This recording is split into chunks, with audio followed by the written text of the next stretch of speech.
Hey, and welcome back to the Passive Pathway podcast, where we dive into the world of passive income, business mastery, and creating the life you've always dreamed of. I'm your host, Nelson, aka Nelly, here to bring you insights from incredible leaders, game changers, and thought innovators.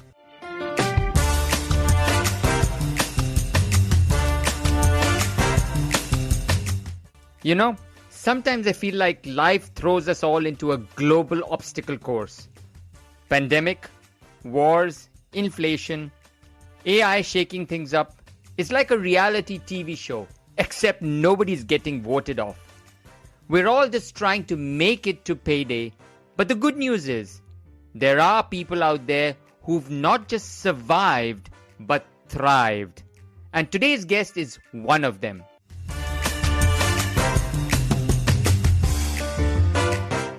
Our guest today is Niki Billou, a Christian immigrant, international best-selling author of 11 books, 2 New York Times bestsellers, and the host of the Thought Leader Revolution and the Sovereign Man podcast, with over 900 episodes under his belt.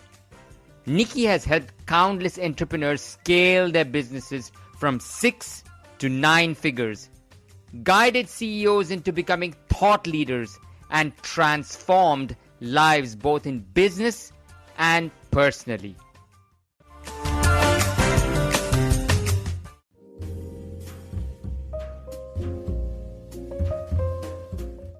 Welcome, Niki, to the Passive Pathway podcast. Nelly, it's an honor to be here, man. Thanks for having me on the show. Excited to get into it with you. Niki, honestly, I'm so excited to have you here. I feel like we need a warning label for this episode. Listening might just make you want to quit your comfort zone and start building a $1 million empire, or at least go for a personal transformation challenge. Niki, tell me your backstory. That's a great question. As you and I said off camera, I'm originally an immigrant from the Middle East. I'm a Christian from Iran. When I was 11 years old, the Islamic Revolution took place in Iran, and the relatively moderate, secular, and free and progressive government of the late Shah, Mohammad Reza Pahlavi, was overthrown and replaced by a repressive, theocratic government under the mullahs. And while this was happening, there were literally gun battles going on in the streets near my home. And my mom and dad were freaking out. You know what I mean by freaking out, my friend? Yeah, absolutely. Freaking out, right? But one day, the freak out factor went up 1,000-fold because there was a crash through our living room window. My God. And an object flew, breaking glass, and rolled and landed next to my feet. Now, remember, I'm 11. I don't know what the hell it is. It was some sort of bottle. It was full of liquid. There was some sort of rag in it, and it was burning. It was a Molotov cocktail. My dad instantly saw what it was, grabbed it, pulled out the burning rag. So, of course, it didn't explode. Had it exploded, Nelly, you and I would not be speaking today. Oh, absolutely. I would be with your father and my own up in heaven. Wow. But my mom and dad at that point said, that's it. We got to get out of here. So they made a plan. And it took them 2 years to execute it, but they got us out of Tehran and moved us to Europe, to Athens, the capital city of Greece. And then we were there for 2 more years because they didn't want to take in immigrants at that time.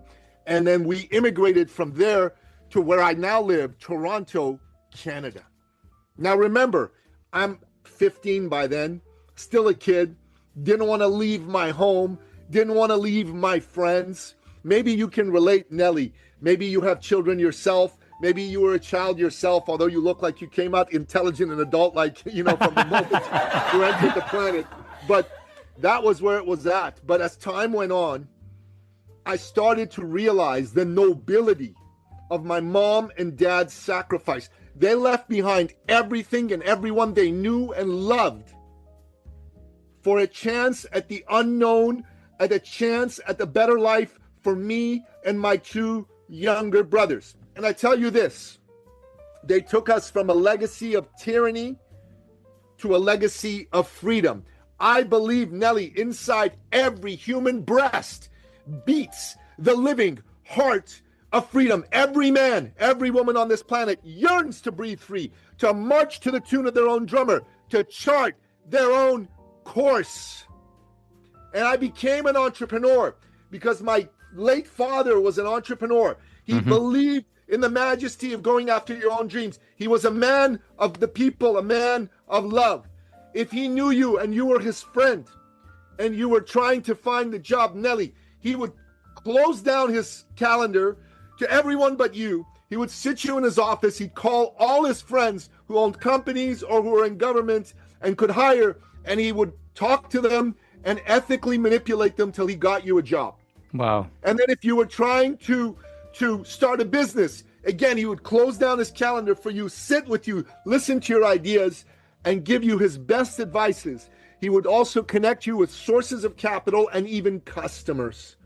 And if you were his friend, you know what it's like in India, Iran, especially, 40, 50, 60 years ago. Maybe the bank would give you this much money, but no more. If you wanted to buy a car or a house, you had to find another source for it. True. So people would come to my father and they would say, Mr. Billou, I need 1,000, I need 5,000, I need 10,000, I need 20,000 so I can go buy this house, this car, this apartment. Can you help me? Can you loan me the money? And he'd say, of course. And he would give them the money, whatever they asked for. And then a year, 2 years, 3 years later, these people would come back to him with a check, so proud that they'd saved up enough money to pay him back. And they would come to him to give him this check. And he would go, what are you doing? He said, I'm coming to pay you back. He said, no, you're not. That was a gift, not a loan. He said, no, I said it was a loan. He said, it was a gift. Don't insult me. Wow. Like that. Don't insult me. Wow. And then they would go, okay, what am I supposed to do with this money? He said, you want to know what to do? Be a good person. Find someone who was as badly off as you were 3 years ago and give it to them. Wow. That's what he would tell them. And people will tell me all this time, they go, Niki, man, come on. This isn't real. Nobody's like that. And I go, I grew up with a man just like that. It was my honor to grow up raised by this man, and he was like that. And then they go, come on, why would he do this? What's in it for him? Right? Cynical people, I swear to God. And I would say, you want to know what's in it for him? They go, yeah. I'll say two things. First, he was a devout and committed Christian. He believed that he'd been blessed by God and his Lord and Savior, Jesus Christ. And he believed that he had a duty, an obligation to share those blessings with his fellow man and woman. Now, he didn't take himself very seriously, but he took his duties as a Christian very seriously. The second reason that was in it for him that he did it is, well, he enjoyed it and he could do it. He had the money, he was rich, he was successful. I wanted to be a man like my father, a man people could count on, a man people would come to and ask for help. So I got into entrepreneurship to do that. And I started to help other entrepreneurs to honor my father, to honor his teachings, his goodness, his legacy, good thoughts, good words, good deeds, my friend. And then, entrepreneurs, to me, are society's great heroes. They're the ones with the courage to dream, to go out there. And because they have the courage to dream, they move the human race forward, because God knows government doesn't do it. No, definitely not. The individual entrepreneur with a dream, and collectively they do it. And you know what? I got into helping other entrepreneurs to have that happen. And I could see so many good men and women out there, Nelly, who want to win, who want to help, who want to succeed. And yet they struggle. And I would start to go, why? Because, well, they didn't have the same business background as me. They were afraid and unsure about how to run a business, especially to sell and to market, Nelly, and they didn't want to be seen as those pushy people reeking of commission breath when they walked in the room. And me, I'm like, listen, you know what? I can help these people because I know sales, I know marketing. My dad was an entrepreneur. He ran businesses. I studied business in school. So I wanted to help these people because, especially with sales, I wanted to help them reframe selling from selling to serving. Because, Nelly, no one wants to be sold. Do you want to be sold? I don't want to be sold. No, but don't you love being helped and served by a caring human being, an advocate? True. Go out of your way to spend money with those people. You will pay them more than they asked for because they treated you so well. Absolutely. And because they deserve it. And you want to do for them what God did for you through them. And that's the truth, because that's how the human race moves forward, my friend. And so I've helped people who, with no other change other than thinking of sales instead of selling, as serving, as loving, as caring, were able to double, triple, quadruple their income. I have so many examples of this. And every day that I get up, I ask God Almighty, God, give me a chance to be of service to somebody. God, give me a chance to honor my late father. Wonderful. And I think, when I listen to your part of the story, it's when I look at, the blessings that you have, especially the way your father, advocated everything and he did everything. It's amazing because he was old school. You don't have this kind of people with that kind of nature existing nowadays. Sorry, you don't. That was something that you got, that was passed on to you. And it's hats off to you that you're actually absorbing that and continue that legacy and do things for other people, because that's just giving true honor and respect to your father, which is absolutely fantastic. It is something that's wonderful. That's hats off to you there. Now, why is freedom important and why does free enterprise matter? That's a great question. I think I started to answer that when I said inside every human breast beats the living heart of freedom, and that every man and woman on this planet yearns to breathe free, to chart their own course, to march to the tune of their own drummer. Because without freedom, you can't have free expression. Without free expression, humanity's art dies. And without the art, you can't have free thought.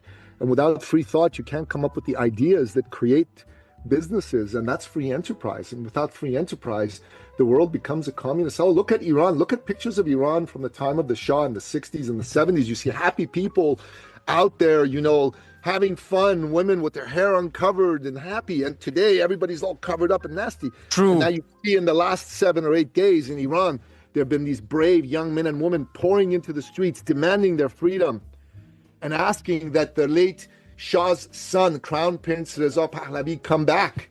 They have these chants. They sing, Mi jangi, mi mirim, Iran pas migirim. We stand, we fight, we take back Iran. And they also say, this is the last battle, Pahlavi's coming back. And This is what freedom does. It motivates and animates the soul. The soul, man. What we take for granted in our free societies, there are people that are bleeding, fighting, and dying to have it, my man. Dying to have it. And we should every day kiss the ground and thank God that we're free. I agree. We have the opportunity to make our dreams come alive, man. This is the beauty of being alive in this time, in the countries where you live and I live. And I say this to everybody listening here. First of all, be grateful. Second of all, stand up for those men and women who fight for freedom. President Trump took a communist dictator out of Venezuela, and Venezuelans are celebrating because their country is about to become free again. And Iranians are doing the same. All of us should stand with those who believe in freedom, and all of us should have the poet in our soul. Speak boldly, speak loudly, speak proudly of freedom. Wow. It reminds me of also, I listened to this one Iranian, Maz Jobrani. He's amazing. I love him. He's funny. He's amazing. He's such a darling. It's really amazing. You guys have this fantastic kind of energy, that really kicks in, and that brings about unity among everybody. And that's so beautiful, and that's great. Now, why do most people live in their comfort zone, and how can you get them out of it? Well, that's a great question. Let me tell you a story of a client of mine. So there was this young man, and he was a personal fitness trainer, and that's what he did for a living. And he loved what he did, and he was, pretty good at it, but he didn't have a lot of clients. Mm-hmm. And he didn't make a lot of money. And he just finally realized he needed a push, because on his own, he wasn't getting it done. You understand what I'm saying? Mm-hmm. On his own, he wasn't getting it done. So here's what happened. Someone introduced him to us. Mm-hmm. And he said, hey, I hear you can help me make more money. I said, yeah, I think so. Let's talk. And he said to me, okay, how do we do it? And I said, well, tell me, what do you do? He told me. I said, who do you help? And he said, I can really help anybody with any fitness problem. I said, that is maybe true, but it is terrible marketing. And he said, why? Because if you try to be everything to everybody, you're nothing to nobody. You're a wandering generality. You're not a meaningful specific. People pay for specialists. I mean, listen, if you have heart problems, you want to go see your family doctor, or you want to see the best cardiac surgeon in the world? You know what I mean? True. Obviously, you'd rather see the best cardiac surgeon in the world. That's a no-brainer. And I think this fellow he didn't get it. So I said, okay, let's help you come up with who's your ideal client. Before I could take him through my process, he said, I got it. I'm going to work with doctors. I'm like, all right, how'd you come up with that? He said, well, my dad's a doctor and I really love my dad. I said, that's nice. But tell me more. He said, well, also doctors, don't they make a lot of money? They can afford me. And I'm like, buddy, nobody wants to work with you just because they make a lot of money, He said, no, I'm going to do this. So he tried it for a couple months. He got maybe 1, maybe 2 clients, nothing really. And at the time he had 7 clients. He made 1,200 Canadian dollars a month. He lives in Toronto. Now, Nelly, I don't know how familiar you are with Toronto, but in Canada, Toronto's our biggest city, our biggest financial center. It is like New York City, Chicago, and LA rolled into one. That's how important it is to the country. And it's also that expensive to live in. You know what I mean? True. Like I was in Vancouver. So, okay, so you understand. Vancouver's kind of like Toronto. I was right? in British Columbia. The LA of Canada, right? So, yep. So $1,200 a month, buddy, is not enough money to breathe in Toronto, right? So I'm like, how are you living? He says, oh, mom and dad are helping me. And I go, aren't you embarrassed? He goes, yeah, I am embarrassed. So I said, look, man, it's not working. Let's try something. I was like, okay. You said narrow my focus. I'm going to work with cardiologists. Why cardiologists? Because they make more money than doctors. I go, you're not getting it. His name was Dan. Danny, you're not getting it. I goes, no, I'm doing it. 2 months, 0 cardiologist clients. But during this time, God Almighty gave Dan a message. He sent him a Paralympian athlete who had lost a leg in a childhood accident. Mm-hmm. Now, these guys really got along, and they worked well together, and he helped him win medals, including a gold medal at a major international championship. So it was a big deal, right? And then he comes to me after that, and he says to me, Niki, I owe you an apology. And I go, oh, big time. Okay, why do you think you owe me an apology? He said, because you've been telling me not to go after the money, and I didn't listen. And exactly. You were right, and I was wrong. And I promise you I'm going to listen to your coaching from now on. And he said, what I'm going to do, Niki, is I'm going to work with people with missing limbs because I really know how to help them. And I instantly knew that was a good idea. And I said, you know what? You should go for it. So he did. Now, what you have to understand, Nelly, is that this was 2015, 2016. There was not a lot of social media marketing or any of that stuff. There was ads, but he didn't have any money, so he couldn't run ads, right? So Craigslist. everything was good old-fashioned word of mouth. Okay. So in 6 weeks, with good old-fashioned word of mouth, no social media, no marketing, no ads, nothing, he signed up 400 clients. In 6 weeks. You're kidding me. No. And not only did he sign up 400 clients, brother, not only that, he went from making $1,200 a month to making over $100,000 a month. A month. And he did it not by trying to go after people with a lot of money, right? He didn't focus on the money.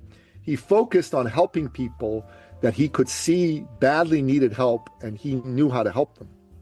And what he said to them, what was beautiful, what was incredible about it all, and I'm telling you, this is the thing,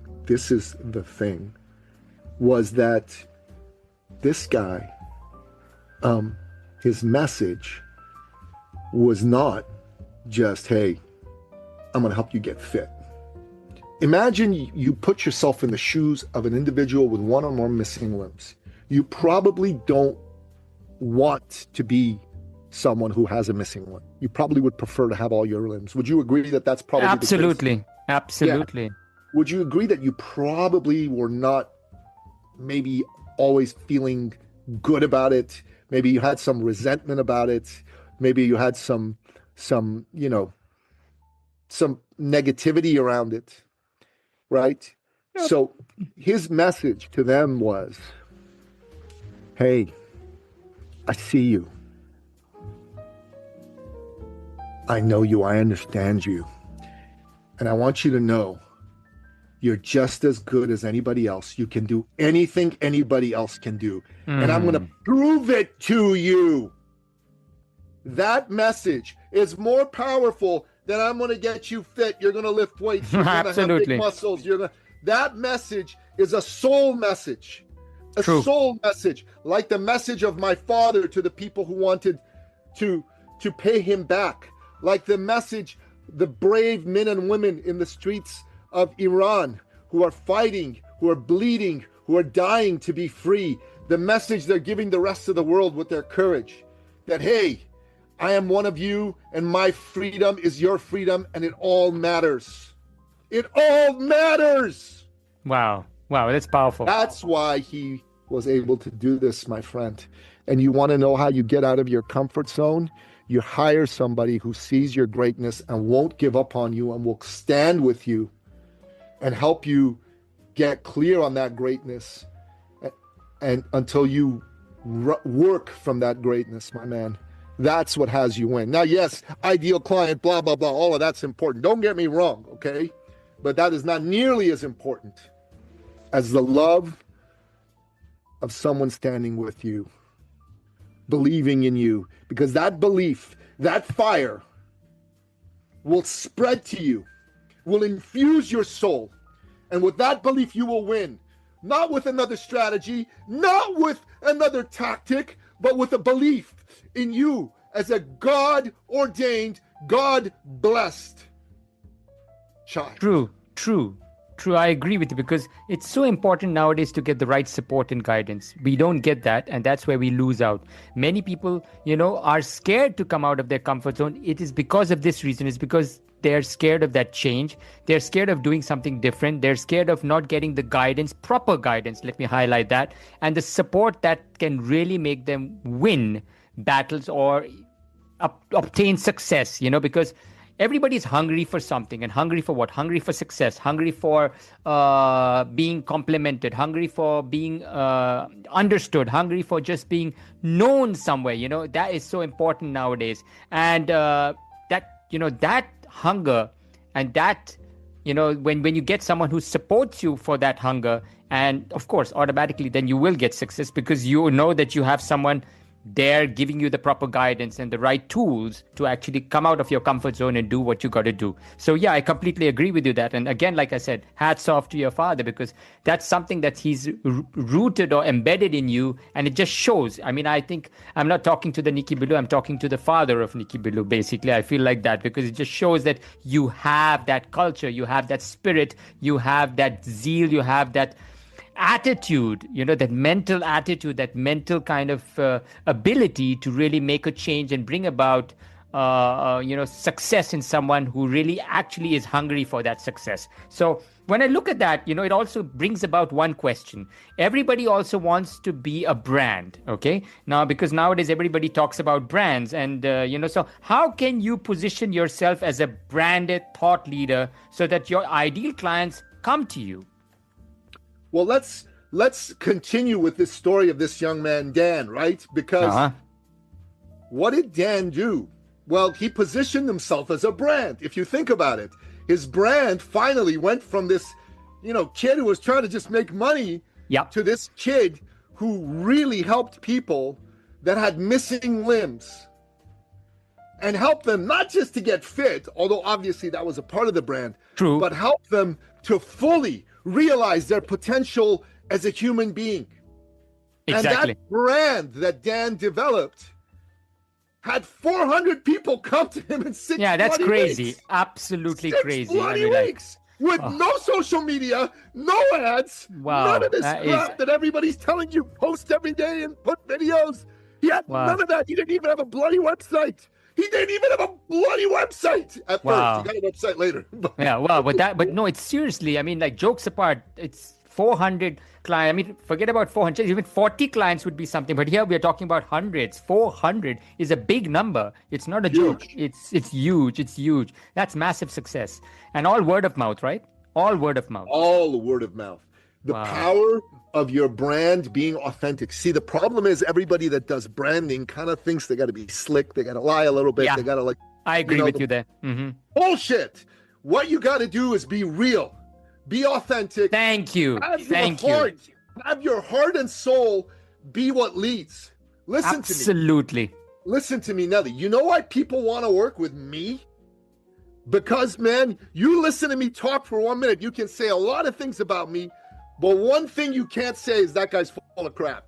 That's the one thing you can't say. You can say a lot of things, but the first thing you're going to say is, that dude's for real. Maybe I don't like his Yeah, style, I was going to say that right now. that dude's I was for just real. going to say that. You took it away from me. Touche. Yeah. And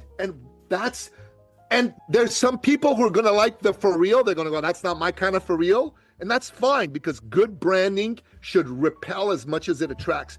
But there's a whole lot of people that are going to go, that's my guy.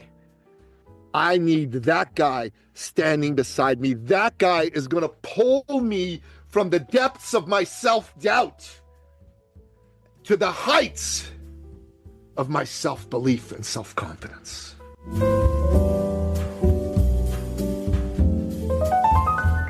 Niki, what daily habits or routines do you credit most for your success?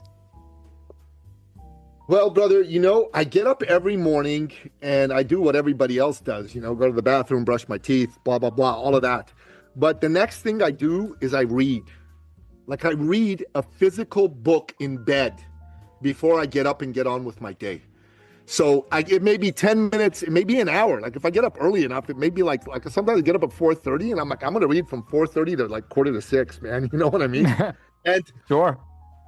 And it's got to be a physical book, not an audio book, not on a Kindle, a physical book. Agree with you.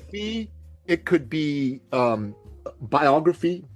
It could be history. It could be personal development. It could be fiction.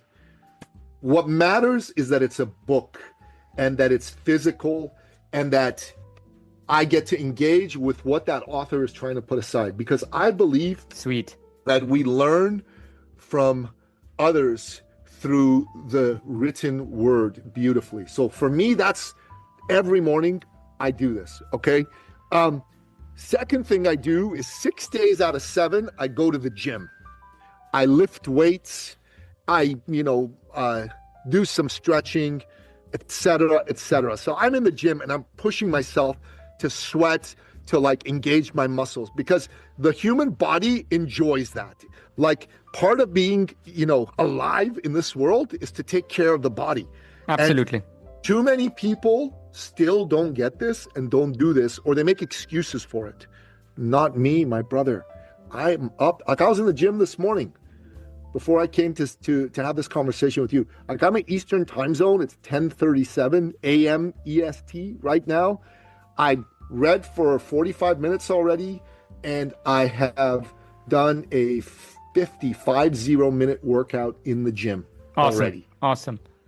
And you know what, Niki? Knowledge is power. That's why reading it's like an ocean. The more you read, the more knowledge you get. And fitness, it's very important. Even if you do a little bit, it's respecting your own body. If you can't respect yourself, you can't give respect to anybody else. Simple, period. So true. That's it. And the next thing here, how do you maintain faith and integrity while growing a high-level business? That's a really good question, too. So, like I told you, I'm a Christian, so I read my Bible, and it's an important way for me to be in touch with my faith. And I do everything in my power to read it several times a week. I don't tell you I read it every day, because I don't read it every day, but I read it several times a week. Sometimes I read 1 or 2 chapters. Sometimes I read a whole book in the Bible.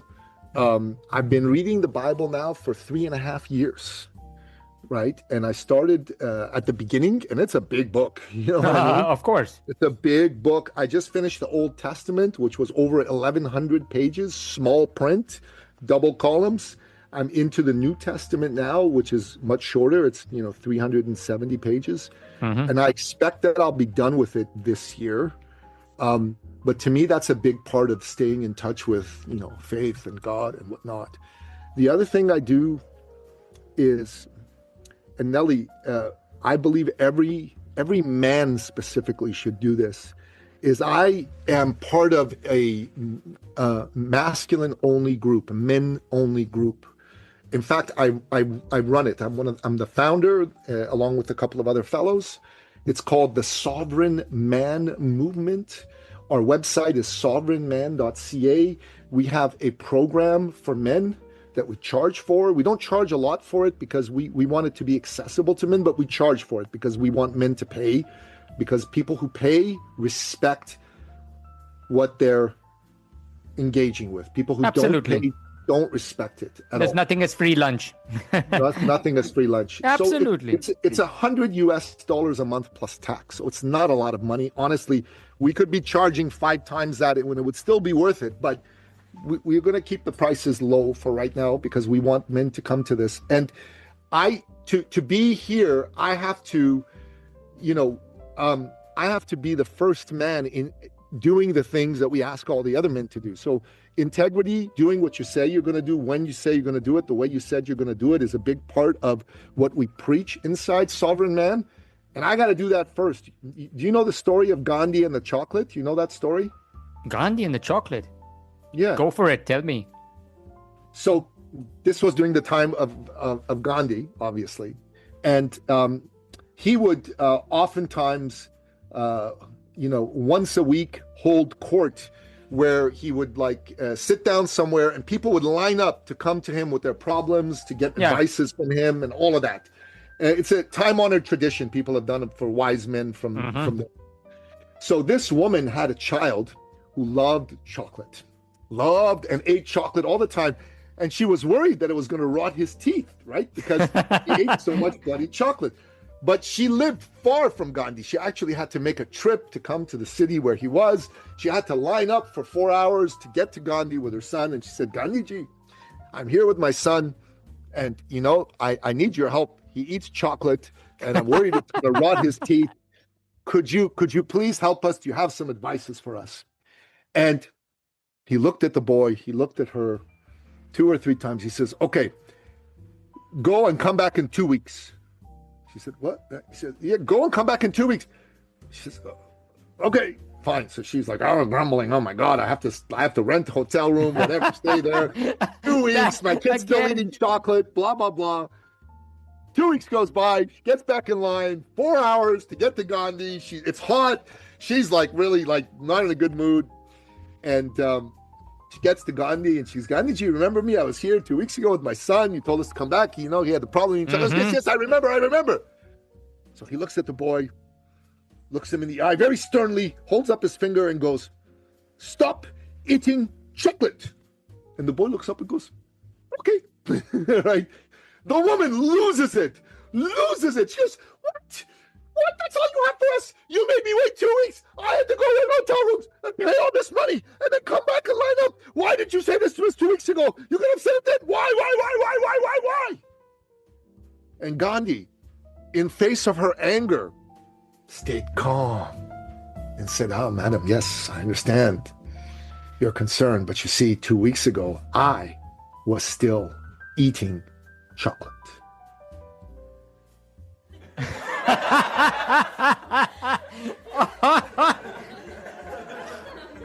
Oh my goodness gracious me. So inside of running a men's group where we tell men have integrity, I need to be like Gandhi with the chocolate. So when he stopped, only then could he tell others to stop it. If I don't have integrity, I have no business telling you what to do. Oh my goodness. Oh boy, that is so slapstick comedy. That is Right? so... Jeez. It's good, right? Wow, It's really wow, good. wow. Now, so that brings me to the next question, which is very much related to now what this you've told us about Gandhi. What's one mindset shift you think every entrepreneur must make to succeed in today's economy? Okay, this is a very good question, and I'm going to treat it with the seriousness that it deserves. Well, number one is you have to own your value. Own your value. Too many entrepreneurs undercharge because they think I'm not worth it, customers aren't going to pay, blah, blah, blah. But when you undervalue yourself, you rob the customer of the value of your solution. You rob the customer of the value of your solution. And also, if you don't get what you should get, you won't give what you should give, because money and business are an energy exchange. The energy has to be equal on both sides. Otherwise, that imbalance will cause a breakage that God will instantly notice and approve of, because there's an imbalance. So wow. I had a client, and this client was half Eastern and half Western. So he had a Chinese father and a European mother. Okay, and he ran a acupuncture clinic in New York City, in Manhattan. Okay, so he came to me because he was successful, but not as successful as he wanted to be. He made $150,000 a year, which in Manhattan is not a lot of money. Like money comes in, money goes out. So he said, I need to make $1 million a year. I said, can you help me? I said, I think so. Let's have a look. So we looked at his business. We did a complete review. That's one of the things I do for clients. And everything he was doing was great, except for one thing. He just undercharged unbelievably. Like, he had high-level clients, and he charged minuscule prices. So I said to him, I said, you know, the main thing we have to change in your business is we have to increase your prices, because you're undervaluing the solution you offer to people. He said, okay, so 10% price increase? I go, 20? I go, no, 30? I go, dude. Okay, you're obviously not getting it. You need to 20x your prices, 20-fold them. And his eyes bugged out. What do you mean? I can't do that. No one's going to buy. Like, he started to hyperventilate. I'm like, dude, calm down. And I said, and I shared with him everything I've shared with you. If you don't get what you should get, you won't give what you should give. You know, you're robbing your clients of value. Finally, I persuaded him to 7x his prices, just 7-fold his prices. In 4 months, he made $1.2 million extra. In 4 months. 4 Okay. And you have to understand that he had high-level clients, including famous celebrities who live in New York. You know? Wow. I can't say their names, but I can maybe mention who their names rhyme after. So, Daubert Manero was one of the rhyming names. The other one was Jillery Binton. Jillery Binton was a rhyming name. And they came to him and they said, thank God you raised your prices. I can finally bring my friends here without being embarrassed. I want to add something there. You know, this was something said to me as well at one point of time. Never reduce your value. Increase your value according to the energy that you can provide. Absolutely. And you just took it away. And just like how that person said, you increased your price, and I don't feel ashamed now to tell what I need, what I do with my friends. It's the same way, because the same energy, if you provide that kind of value and people appreciate you and they provide that kind of energy back in the shape of funds and money that they remunerate you, those vibes, you'll be successful around those people because they are successful as well. So you will get that energy as well, and you will be around that kind of people and that kind of value zone as well. So yes, this is so important. These are people, these are, like I always say in my podcast, these are pearls of wisdom. I'm sure you're making notes of everything. You know, there's a lot of meat and muscle and a lot of things that are being shared in this podcast that are absolutely you will not hear anywhere. And you're getting it right from the horse's mouth, because this is a person who's been very successful, who's understand the value of life, who's understood the value, his value, who's also got these values from someone who, his father, who's been very successful, who was, a person who gave him the pearls of wisdom, and, that legacy he shared with him. And that's why he is today. And that is absolutely, amazing. That brings me to one final question that I have here, which is, what advice would you give someone struggling to scale their business past the 6-figure mark? Of course, I know you've explained all there, the different examples you've given me, but what specific different advice would you give someone who wants to really scale their business to just more than what they were doing before? So Nelly, that's also a great question. Now, you may have heard of a Indian-Canadian author by the name of Robin Sharma.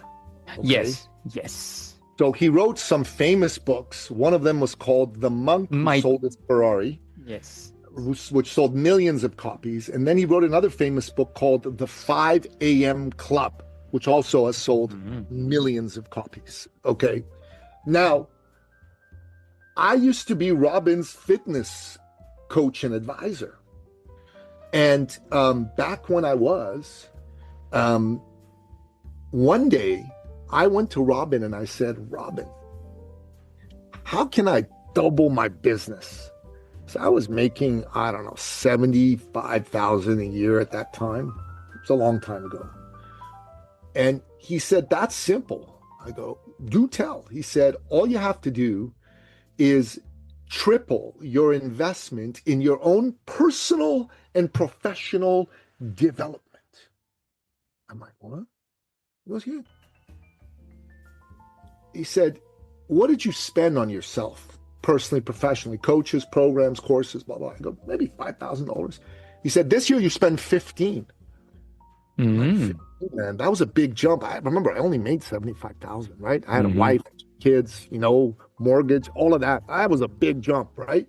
And he said, if you do that, you'll double your income. He said, because you are the most important asset in your life, in your business. Businesses invest in assets to improve them all the time. You're the most important asset. For your business to scale, you have to scale. For your business to get better, you have to get better. You have to become a better salesperson, a better marketer, a better brander, more organized, more focused, better at hiring people, better at building teams and cultures. All of that has to come from you. And the only way you're going to get better is to invest in yourself. Time, energy, money, resources. I'm like, okay, I'll do it. And I did. I tripled the investment in myself. I went to 15,000. I hired new coaches, attended new programs. And my brother, I almost tripled my income, not doubled, almost tripled my income. Went from 75 to 220,000. Okay. And the question that I have for someone listening here is, how serious are you about scaling past the 6 figures? Or maybe you're already past the 6 figures. You want to scale past the 7 figures. How serious are you? Is it just a pipe dream, or is it an absolute commitment that you are determined to have come to pass? Because if you are, you're going to have to do these things. First of all, you have to make a decision that this shall be. There is no retreat, no surrender. Secondly, you have to commit to getting better, because you're not going to be that good at it at first. If you were, you would already be doing it. Thirdly, you got to invest in you. Hire the coaches, join the masterminds, go to the programs. And then finally, you have to be resourceful, which means that if you don't think you can come up with the money, you have to find a way to come up with the money. You have to come up with a way to come up with the time. You have to find a way to come up with the energy. True.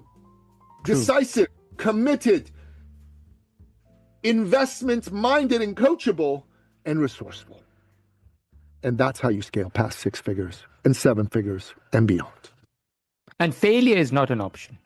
Failure is not an option.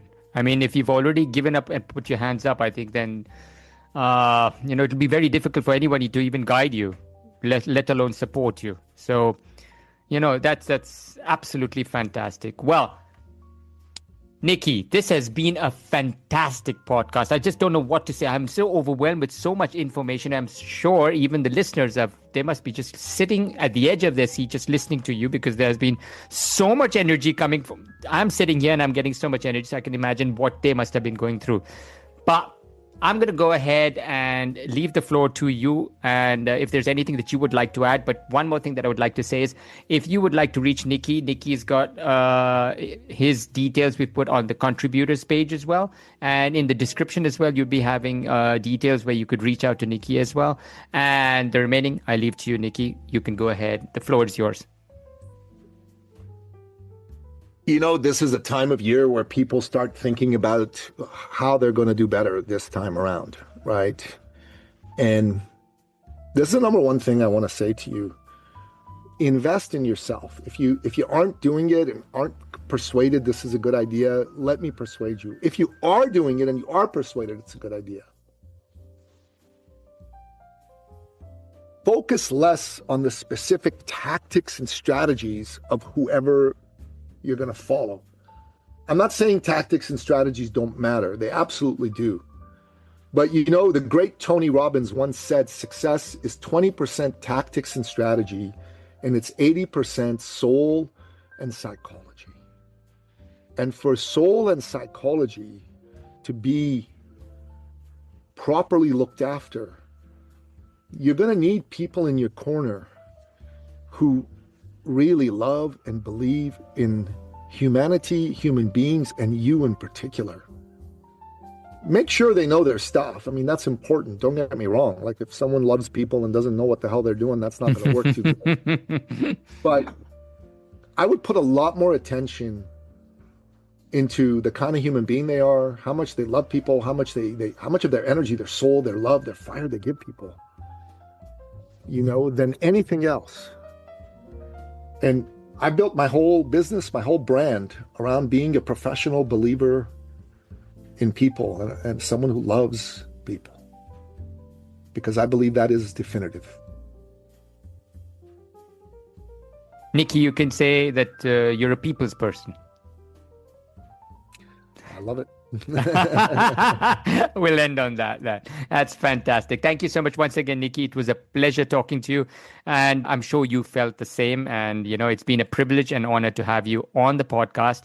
And I'm sure people who've been listening to this podcast have got a lot of insight, a lot of pearls of wisdom, and will take it with them and have made notes and will actually put it to use.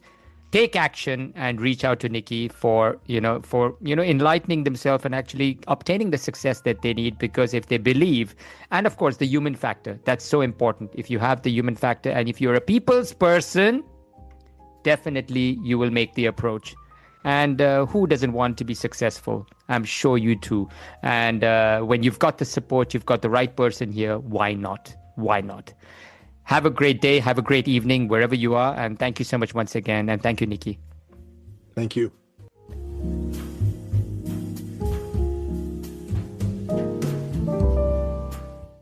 Niki, thank you so much for joining us today. Your energy, humor, and insight are absolutely contagious. I appreciate your dedication to helping entrepreneurs and individuals scale their impact and income while staying true to their values. You're a true inspiration, and I'm grateful for the wisdom you shared with our audience today.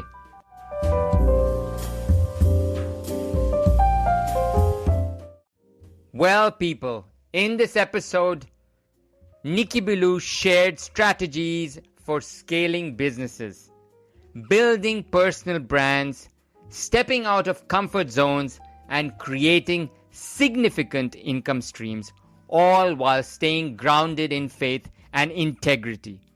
His insights are actionable, inspiring, and full of energy. Whether you're aiming for a 7-figure business, a stronger personal brand, or a transformational journey in life and faith, Niki's wisdom is a blueprint for success. Take his advice, step out boldly, and start creating the impact and income you were born to achieve. Thanks for tuning in, friends. Keep taking those steps towards freedom, faith, and financial mastery. This is Nelson, aka Nelly, signing off. And now, let's hit the Passive Pathway jingle.